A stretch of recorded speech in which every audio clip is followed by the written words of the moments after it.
What is up, guys? It's your boy Grandmaster Cacus, and today, Grandmaster Nightfalls are finally back within Destiny 2 episode Heresy. This week, the featured strike is the Hypernet Current, and the featured weapon is the return of the iconic Palindrome Legendary Hand Cannon. There's a lot of debate about this weapon. A lot of people say it sucks. Some say it's actually pretty underrated. Honestly, I think Explosive plus Rolling Thunder, considering how good Bolt Charge ended up being, could be very desirable, but that's a topic for another time. In this video, we're going to be showcasing 3 incredible Nightfall loadouts, one for each different class, as well as a bunch of tips for the strike itself to help you guys cruise through this Grandmaster as fast and easy as possible. And so, let's get started. First of all, let's go over those builds, those loadouts, and this is a bit of a departure. I was actually on the Hunter because I had a stubborn teammate who refused to stop playing Titan, but honestly, I'm not mad because this build was incredible. I might have to do a video on it at a later date, but we're a Prismatic Hunter. You can see all of my subclass choices there, and literally last night from Xur, I finally got the roll on the Relativism exotic cloak I was looking for with Spirit of the Gear Falcon plus Spirit of Inmost Light. So, Gear Falcon on Prismatic Hunter is insane because you can activate that base invisibility from your Stylish Executioner from any debuff. So, slow, freeze, unraveling, whatever, you're going invisible. So it's unbelievably consistent, and then you just break from that invisibility to give your void weapons volatile rounds. Now, yes, you can give your void weapons volatile rounds from the seasonal artifact perk, but this just makes it way more consistent, and it lets you use some pretty spicy void weapons at that. So, first of all, I am using an Ancient Gospel with destabilizing rounds, just a really good way to initially get that void debuff and turn invisible. Another great option here is the Amadeus D Scout Rifle with Demoralize, again getting that initial debuff on enemies, but then after that I'm using the Retrofit Escapade. So again, void weapon, so it's going to be constantly getting volatile rounds, and this thing is incredible this season.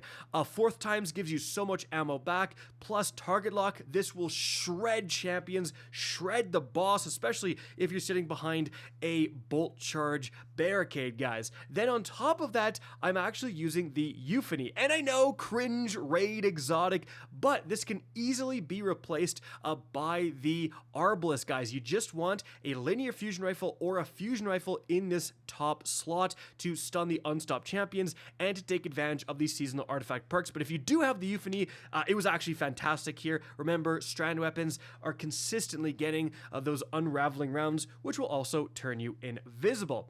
But moving on from there, in terms of the armor mods, you can see them right here. And then I just want to go over the seasonal artifact perks at this point because really, there's so many good seasonal artifact perks, you should be changing them depending on your loadout. So obviously, Unstop Fusion as well as Overload Machine Guns, those are both of the champions covered right there. Then importantly, if using Void, Volatile Marksman, if you're using Strand, Unraveling Orbs. After that, if you're using a machine gun, Hold the Line. Arc, you want Dielectric. Now, a really good one is King's Vestige. Like, I wasn't using Arc, so this is kind of a free perk slot because there's a ton of Taken within the strike, so might as well get advantage of this. Now, after that, guys, a Dreadful Finisher is an insanely consistent way to generate special ammo. Partially, that's why I'm using a Euphony. A lot of damage comes from that, right? And again, Arbalest, same thing. You can do a lot of damage with your linear fusion rifle, and keeping that fed with the ammo you're getting from Dreadful is awesome.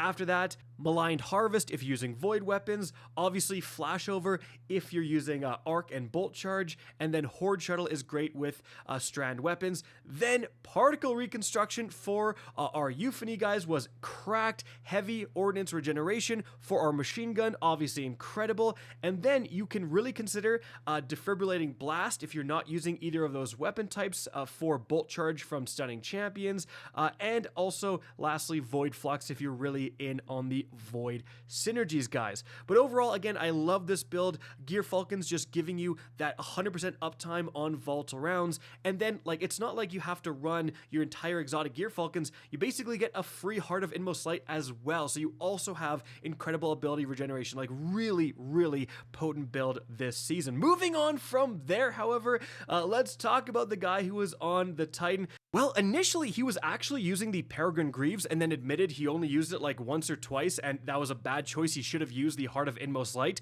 typical Titan player. But after that, guys, here are the different subclass choices that you would make with the Heart of Inmost Light. Essentially, this is my busted Bolt Charge build. I did a full video on this linked right up above if you want to check that out in more detail.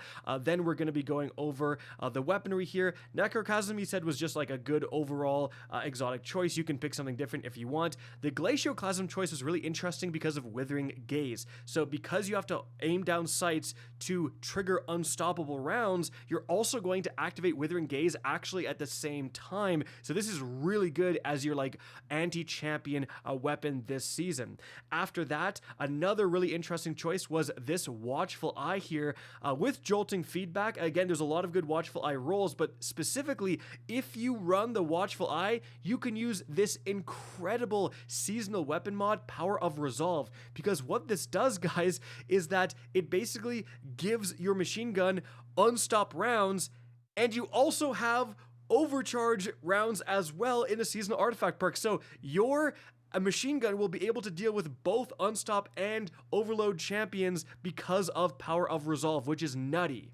And then last but certainly not least, we have our Warlock. They were running a Prismatic here, and you can see all of these subclass choices. And it is going to be a getaway artist Prismatic build. So this will give you those arc souls, guys, and then you have just a bunch of synergies within Prismatic. And for the weapons, Multimac, the one actually the Gunsmith is selling with attrition plus kinetic tremors as just a good overall weapon. We do have a Versus Velocity Baton here with Repulsor Brace for survivability and attrition orbs. I actually asked about destabilizing, and he was like, well, because of the seasonal artifact perk, you kind of get it so much that I didn't really find I needed it, which is interesting. And then the Queen Breaker here is being ran as just an incredible DPS weapon, and it will stun unstop champions. And you can see the armor mod choices right there. And again, your seasonal artifact perks just really are going to depend on what weapons you're using. Alright, but moving on from there, we have a bunch of tips for the strike itself. So, soon after starting the strike, you're going to get to this area here, and you're going to encounter these yellow bar Minotaurs, which are going to drop Vex Craniums. These are super important, guys. There is a massive kind of cheese you can do with them involving the huge Tormentor boss that you're about to face. So what you want to do is avoid picking these up until you've cleared all the enemies in this initial area, and then you want to pick them up and do not let them despawn, which means you don't want to actually use them. You want to save their ammo,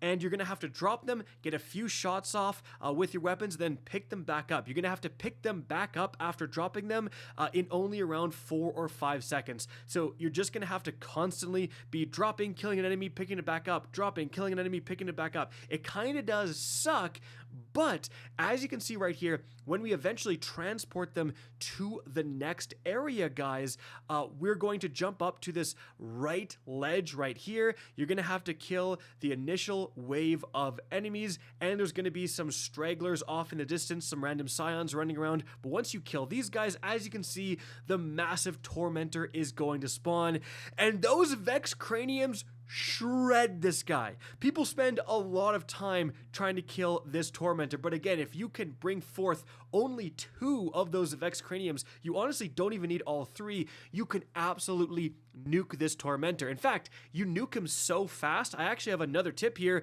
Don't kill him too fast, because there are a couple of unstopped champions that spawn in this area as well, so you want to make sure you actually stop shooting the Tormentor just before he's about to die, and then kill those unstopped champions so you don't lose out on platinum before finishing off this Tormentor. But yeah, if you can bring forward a couple of those craniums, oh my goodness, it makes this boss fight easier. But after that, you're going to jump down here into the Vex network. You're going to fight your way forward until you get to this section here where you have to cleanse the taken blights. So yet again, we have some yellow bar minotaurs, which means we have more Vex craniums. And yet again, we're doing something funky with them. This entire strike is just abusing Vex craniums, basically. So what you want to do, guys, is make sure before you take out the last taken blight, you want all 3 of your teammates to be holding a Vex cranium.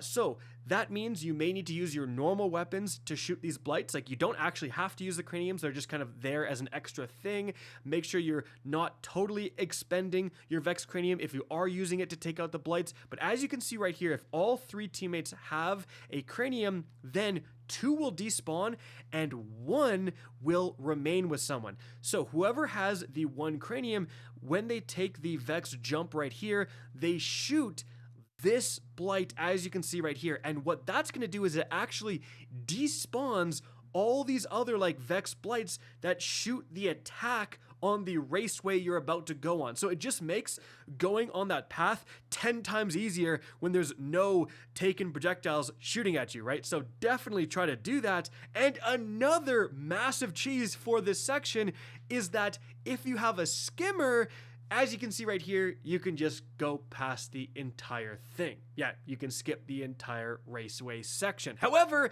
if everyone does that, we discovered it actually does screw up. You do miss out on a checkpoint and no one spawns. So one person needs to go through the entire like racetrack, and the other 2 people can use skimmers to skip this entire encounter. Just keep in mind, guys, like if you do die, you spawn back at the start of the raceway. So if like 2 people skip forward with skimmers, it can be a bit difficult getting back. But if you do want to be like super optimal, 2 people can skip the entire thing, start fighting as, and the 3rd person, you know, just goes through the super easy racetrack because you've taken out all the blights, and then they just get the checkpoint as they're doing that, and then join their 2 teammates who have made a bunch of progress in killing ads, right? Just wanted to let you guys know that is possible. Now, after that, guys, you are going to fight your way forward to the next major encounter, and guess what? That means even more craniums. This time you're using them to kill these like blight shooting blights, whatever. And as you kill them, just keep in mind a bunch of yellow bar ogres will spawn in the middle. Like, this is a great time if you do have a tether or something like that to use that to just nuke them all at once, guys, because remember, you get super back from these craniums. So it's another case of like, if you can bring forward craniums to the next encounter, which is the boss fight, and you can see we were successful in bringing forward like 1 cranium. That's super useful. And then what we actually did is, as you can see, transfer the cranium. So I actually pick it up from my teammate because he has a full super and I don't. So I'm able to use this cranium to gain a bunch of super energy back, guys. So at this point, you're in the boss fight. I would highly recommend dealing with the ads first because the boss is a doozy. And yeah, with Bolt Charge, it's actually pretty easy to absolutely nuke this guy from behind a rally barricade. Then the boss is going to go immune, and you have a bunch of taken blights spawning around the arena. Now, the mechanics are actually the same as before, where you can use your normal weapons to take out these blights. You do not need to use the craniums, which means, again, you can carry them forward into the next damage phase. As you can see right here, like if you sparingly use the craniums on those blights and maybe use them on some ads or whatever, you can still have some to actually use against the boss for DPS and super regeneration. Keep in mind that each time the boss does go immune and you're trying to lower that immunity shield, there's a bunch of ads that spawn as well as champions, so you will have some overload champions to deal with as well. Then moving on to the middle damage phase, it's kind of the same thing, just do as much as you can against the boss, really made better with Bolt Charge, but just keep in mind those Axion darts, guys. The boss is going to constantly shoot out those seeking taken projectiles, and it's going to shoot out a lot at once. So you really want to have someone, again, like with a machine gun, you can kind of see me do it in the background gameplay, vigilant about those and taking those out, because man, they can gang up and just nuke you and your team, especially if you guys are like all standing together behind a barricade. But we're going to do more damage to the boss. It's going to go immune again. And we have another version of that same kind of mechanic where you are killing the Minotaurs, they are dropping the craniums. This time you actually have to use the craniums to take out the blight shooting blights, which are going to be in the distance here. Any more cranium juice you can totally use on the boss, and you have another spawn, a huge spawn of adds as soon as that immunity goes down and all of those taken blights are taken out. Again, great time for a tether. As you can see, focus on the adds first, guys. Like, seriously, don't damage the boss until the adds are dead, because the adds are not infinitely spawning. Like, once you take out the adds, you are completely alone to just focus on the boss and not have to worry about anything else. And yeah, at this point, it's just finishing off the boss, and that's going to be about it, guys. Congratulations, you have just beaten the Hypernet Current Grandmaster Nightfall, and hopefully you get a pretty juicy palindrome, and hopefully the palindrome is actually pretty good. Guys, that's it for the video. Hope you enjoyed and found this informative. If you did, please remember to help me out by simply rating and especially sharing this video. If you guys want to see more Destiny 2 content similar to this, don't be afraid to slap that subscribe button. If you want to get in touch with me and keep up to date with the latest channel activity, the best way is to follow me on Twitter at RickCacus. That is linked in the description down below. Again, I hope you enjoyed the video, and as always, have a good day.